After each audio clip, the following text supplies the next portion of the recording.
Good morning. We're just sitting outside CDC. I'm Felicia.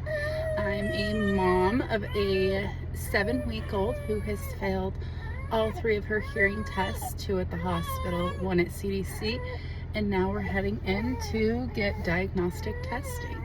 So I hope this channel helps other parents, families of those with hearing difficulties and loss be supported and have an avenue.